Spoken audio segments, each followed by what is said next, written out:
Kristin, we already have people asking where we're at. That's always a good sign that we're doing something right. I love it. Here we are. Thank you so much for agreeing to do this. I know you have things scheduled like every minute of your life. So the fact that I could get you for 20 minutes, big deal over in my world. Thank you. I am so happy to be here. I will always make time for you because you have always made time for me. Well, you are doing so many amazing things, and we're going to get into that. Before we do, what can I get you to drink? Clearly, we're virtual, but I want to set the tone of what I can get you to drink. I would love a Diet Coke from Sodalicious with lime. Okay, that's an easy one. We can make that one easy. I got it. You already got it. Awesome. Thank you, Emily. You have always delivered for me. Just like that. You asked, and I had it there in a second. Can you believe that? You're the best. So, Kristin, I have gotten to know you from Instagram. I feel like that's your main platform in the world. Is that true? Is that where you're the most active? Yeah, definitely. I started off at Vimeo. Do you remember Vimeo? Like forever ago, I did workout videos on there, and then I started doing Instagram, and I was just a dash. So that was my handle, and I did all recipes. So it was like all pictures of food.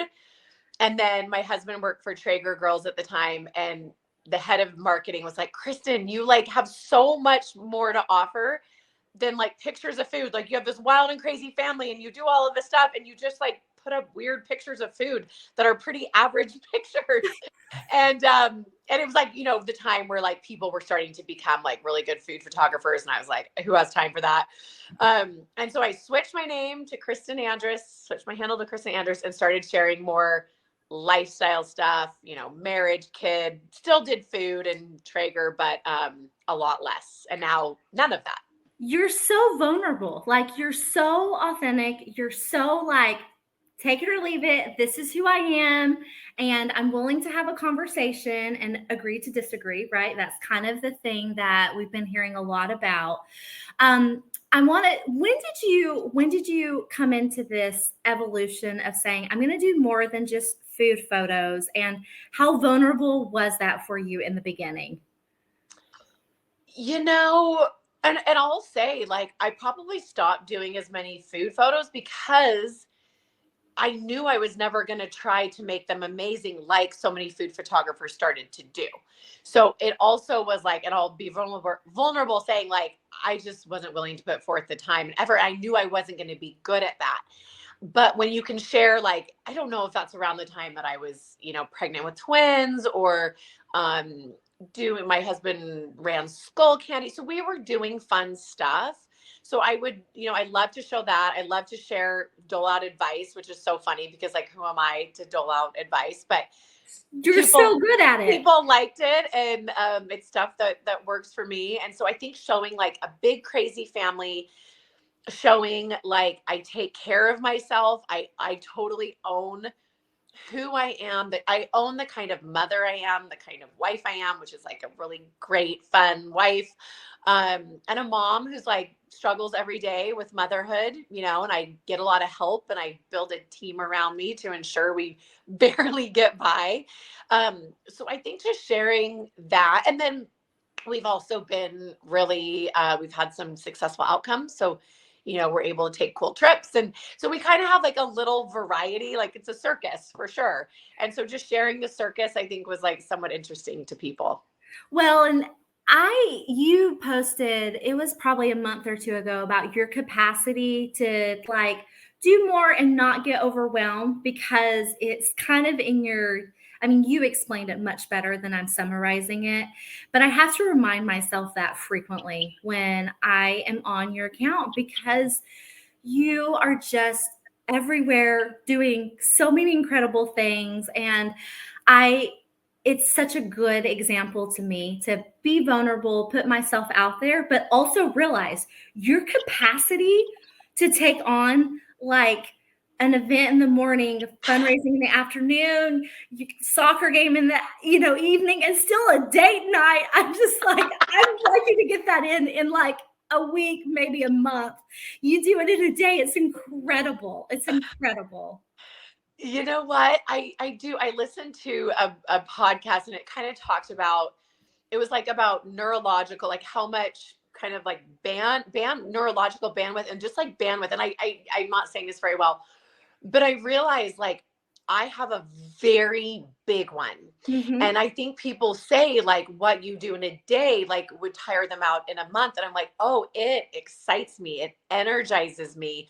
I'm also saying no to so much stuff, which is crazy, but I like being busy, but my busy is generally like, I hope like generally doing good, Yes. adding value. I'm not being busy to be busy. Like I just had an awesome conversation with a woman who follows me on Instagram. I've never met her. She lives in Dallas, Texas, and she's single, no kids, but like we relate so well to each other. And so it was just fun to like hear from her where she's like, your life is so different than mine, but I relate on a lot of levels because you are vulnerable and share what you do. So I do think I have that bandwidth. I do try to be honest about one, that I have two of me 40 hours a week, right? Like I have an assistant who you helped me get, doing all of the stuff that like I should, right? As like a woman that owns a home and has a big family should be doing. So like, I'm not doing my laundry. I'm not doing my grocery shopping. I'm not doing any of that household stuff that would take most of my day. I'm able from 8 to 3:30 go out and try to like save my part of the world. And I love it. And it's, I'm grateful. I'm so grateful I get to do that. But I share that it is not me alone. I have so many around me helping, and you've helped me get that help in so many ways. Well, you're a fast friend. You have that about you. And the thing that I've always appreciated, particularly about the Utah community, because I used to work a lot in Tennessee. That's where I'm at now, here in visiting my folks. Love Tennessee, right? Like it's who I am, it's my DNA. But doing business in Tennessee is very different than doing business in Utah. And you are such a prime example of this, of inclusiveness.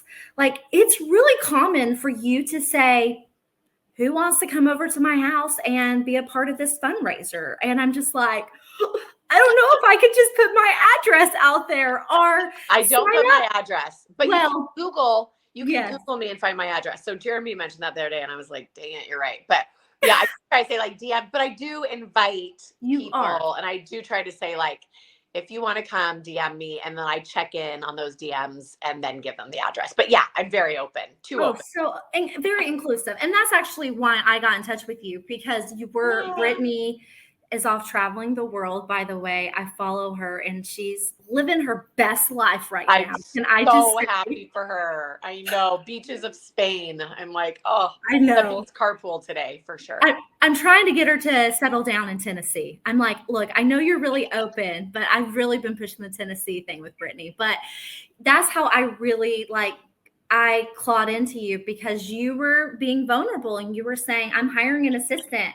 And I was like, Kristin, we know you don't have time to go through all of those applicants, and let me do that for you. And you said yes. And I was like, thank you. Thank you for letting me, because by maybe helping you, you get to go out and help others, which you do so incredibly well.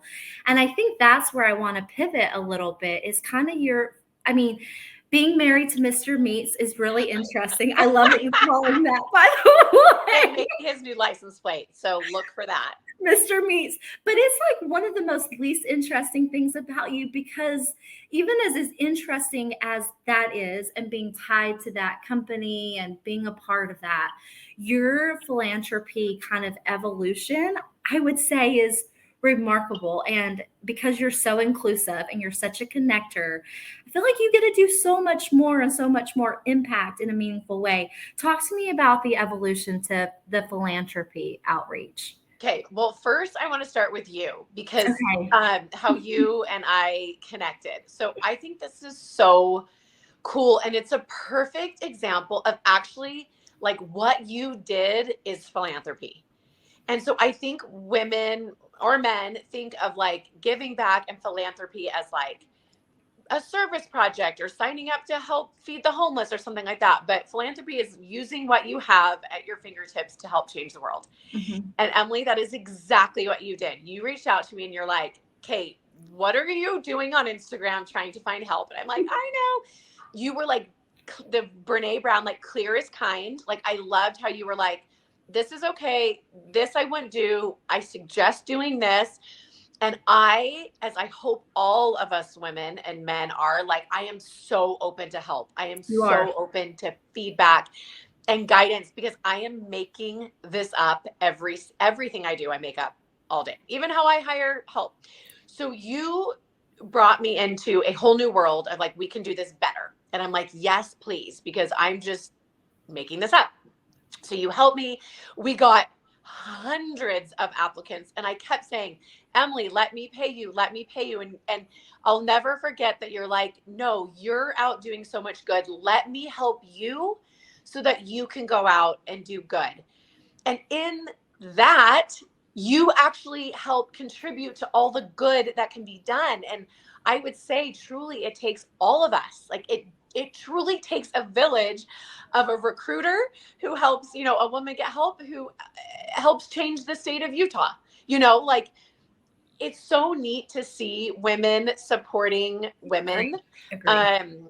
And literally like standing on the shoulders of those that have gone before us and helping elevate. And that's what you did. And you would never take compensation. You would never, and you spent so much time with me and I ended up in an incredible spot. So I just want to say, you're where people are like, well, I don't know how to give back because I don't know any nonprofits or I It's don't know hard how when to. you don't have millions, right? And you Right. kind of are comparing yourself to people that really are making substantial impact and building buildings and stuff. And so I appreciate you saying that because I was like, Yeah. look, this is something I know how to do. Yes. I want to protect you because Yes, that's what you I said. want to elevate you in Yes. a way where you just know that I'm your biggest fan. And here's a good way for me to, thank you for saying that. Cause I love that. Like if you had, foster family, like anyone listening, if you have foster families in your neighborhood or know someone in your church congregation that's like giving a lot and you can't right now, like make it like you can give back, you can change your part of the world in your own small way. And it's massive. Like Emily, what you helped me do and where I'm at now was a massive shift, so incredibly helpful. Like it literally, I can't say thank you enough. So well, you're a great example of you're that. so kind. I promise whoever's listening, Kristin, thank you. I will say, I would do it again in a second. And there's others out there where I'm trying to make sure that they know my intent is very genuine and it's to help and to be very thoughtful about ways that I feel like I can contribute. And that's how I identify. And honestly, I get to hang out. I still have a friendship with Brittany. Like, yes, I will say I kind of got a 2-for-1er out of it, right? And so I love that. Your new assistant's way too busy for me, but I'll get I'll get her one day. Absolutely. And you taught me. So like you helped me, but then you also leaned in and I would call you as the expert, to say like, I don't know, like help me understand these resumes, help me understand what I'm looking for. And by the way, what you've said has come to fruition where it's like, if you want an assistant who's so amazing, it may not be help with the nanny part. And so we're actually separating that now, so yes, which I haven't even told you, but I would literally come to you and call you at all hours of the morning or night looking to assistance because you just really helped me and then you helped me help myself. So you're embarrassing me now, but I will say thank you. And it was a huge honor. So thank you. Well, you're awesome. You're awesome. And going back to Utah, I know women are like this in other communities, but we really do like want to elevate each other. And I kind of feel so honored to be Whoops. Got a little, I think she did too. There is a big alert going on right now in the Yes. Did you get that? emergency alert system. I got it too. Oh my gosh. But don't worry, it's a test. It's a total test. Yes. Yes. But yeah, no, I mean, I know there's a lot of groups out there, but being a woman entrepreneur and kind of instantly having that connection where I do have a group of women that will give me advice and take my call when I call. I mean, Amy Caldwell from Rev Road just emailed me this morning and saying, I read your Utah business article. I loved it. Thank you for inspiring me. And I'm like, you're the co-founder of Rev Road. Like, you know how many entrepreneurs you inspire. Like, how cool is our community? Like, it's so cool, right? Yes, yes. And the more we can band together and lift each other and support and cheerlead for each other. The other day, I have refugees at my house a lot, and it, you know, one of those Utah rainstorms. It was just like, it was beautiful. They were swimming and in the hot tub. It was just women, you know, a lot of them wear their hijabs. And so it's like, we don't have men there, and it's just like a ladies' night.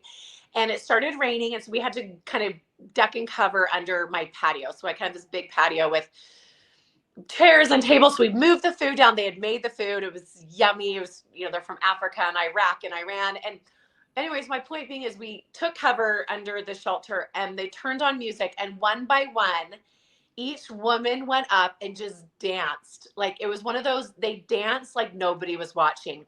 And the women, the audience, right, the friends, just, and they were from all over the world. They didn't necessarily know each other. They were clapping and cheering. And, you know, there was one, I just remember them in their own, you know, language and their own dance kind of.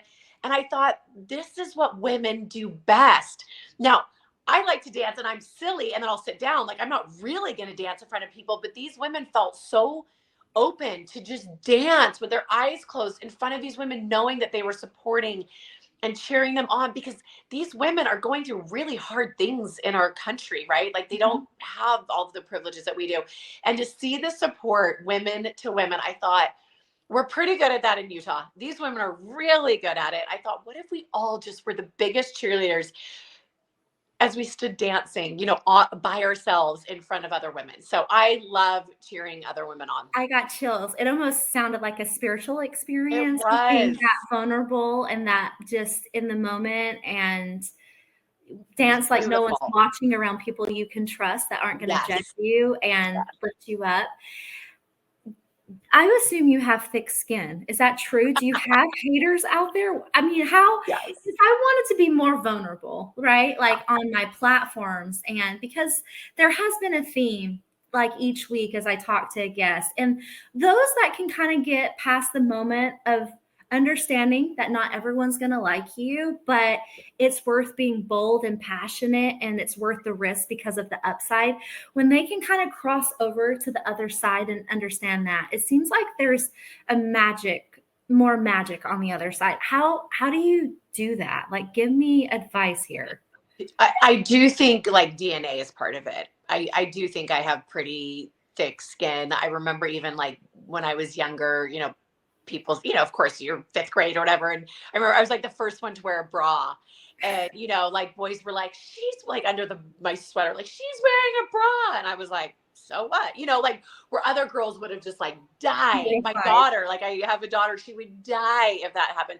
So I think one, you're either born with like having a little bit of, and thick skin is like an interesting way of putting it. I also think it's like, it's just more truer understanding of where it's coming from. So like, do I have thick skin and things don't really get to me? Yes.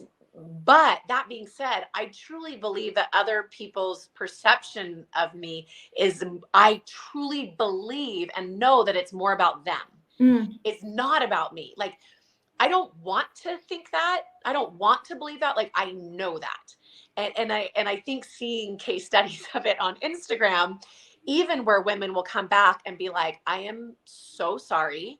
Because you know, they kind of come at me, it's normally kind of like a privilege type thing, like must be nice, or something like that. That's generally when people aren't very happy with me, or, you know, they're put off, triggered. And I'm like, hey, well, I hope you have a great day. You know, I really wish you the best. Like, unfollow if I make you upset. Like, that's the least thing I want to do. And like 9 times out of 10, they come back and they're like, I am so sorry. You're amazing. You know, and I don't need you're amazing, but like, I've had a rough Yeah. day, or I'm going through this, or this is why I was triggered. And so you realize it had nothing. Like, I just see that. So I've seen that happen. I also know when I feel things about women online, one, I unfollow if it doesn't bring me Sure. joy and Sure. happiness. And Sure. two, I realize that everything that's coming, it's like I'm rubber, you're glue, whatever bounces off me sticks to you or whatever. Yeah. It, you know, it's like if I'm triggered by someone or I'm just having unkind feelings about someone, it is absolutely about me and my life, Right. not about Right. her.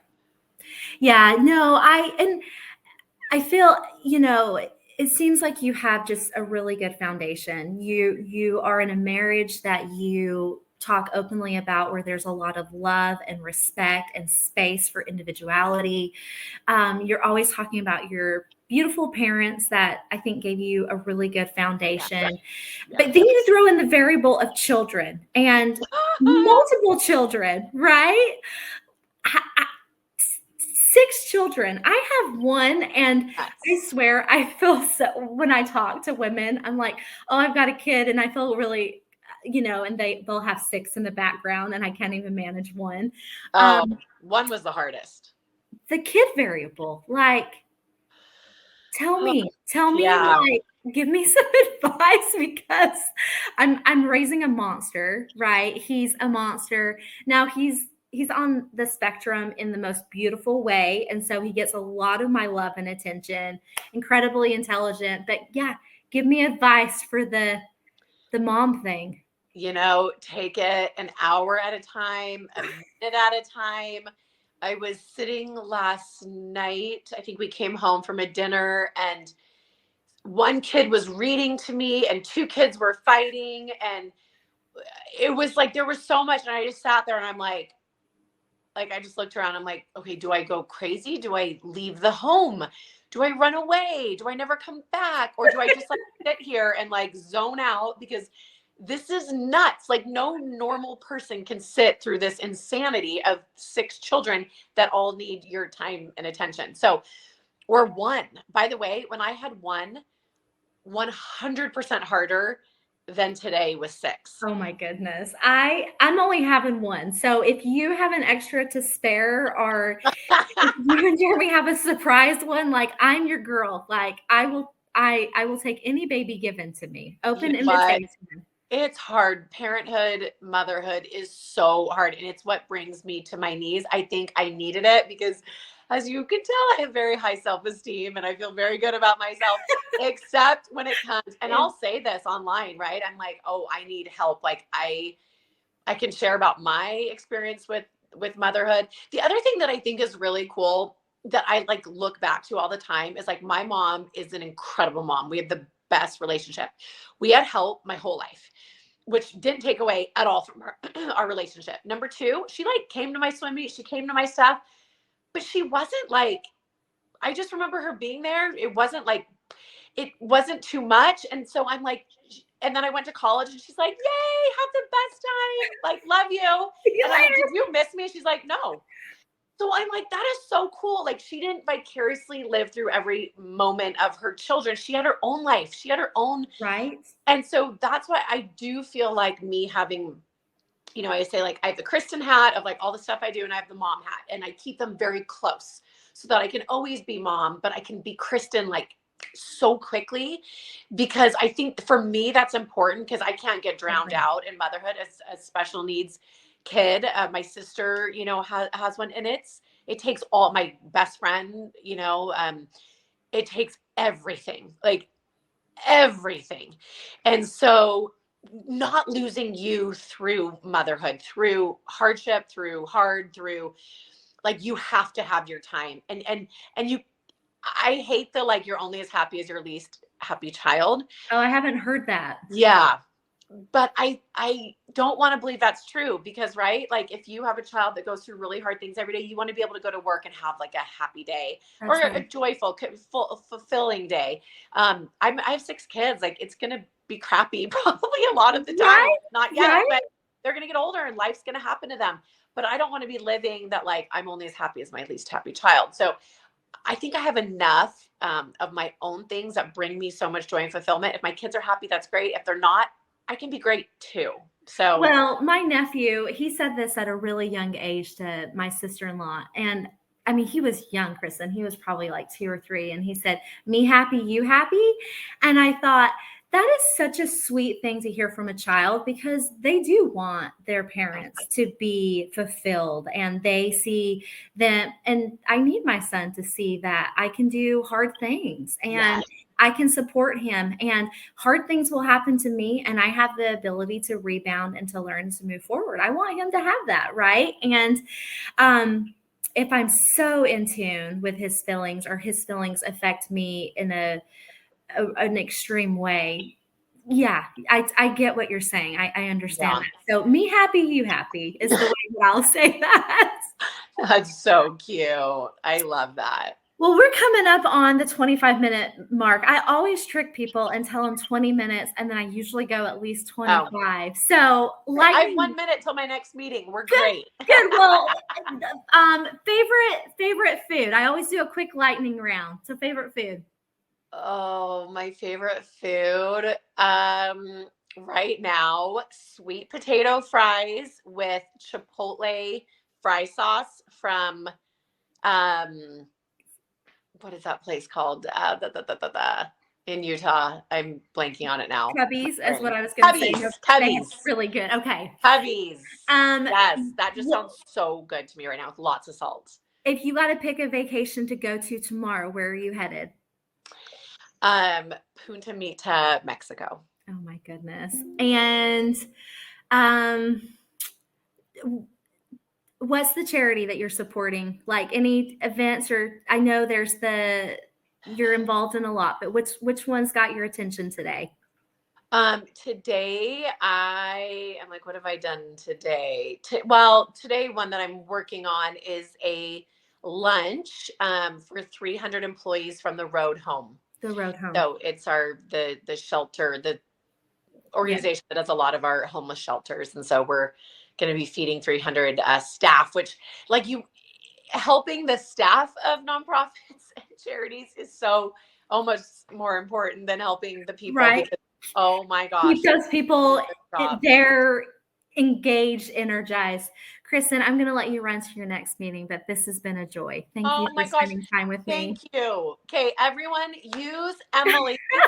She's amazing. She'll become your best friend. She'll get you all of the help that you need and teach you along the way. I'm just I've told so many people about you. Yes, you have. I have a couple of meetings this week because of you. Yay! Well, I've just been blown away. And that's what's so cool. Like that is what life is about, right? Like giving and being open to giving, and then things come your way. Like, and by the way, I still would tell people about you, but you were so generous, and I'm so grateful to know you. Thank you. That's a huge compliment coming from you. So I will keep following, bump into you soon, and have an amazing week. Thanks for hanging out. Answer what's your favorite food? Oh my goodness. I'm in the South right now, and I have had biscuit and gravy every single morning. Homemade biscuit and gravy. Homemade. Oh, I'm not getting on the scales. Nothing's happening this week. I'm enjoying Southern cooking to its finest, and I will be back on in Utah way of eating, which is not great either. That sounds amazing. Okay, bring some home. I will. We want to try some. Okay, you're the best. Thanks, Emily. Bye. Bye-bye.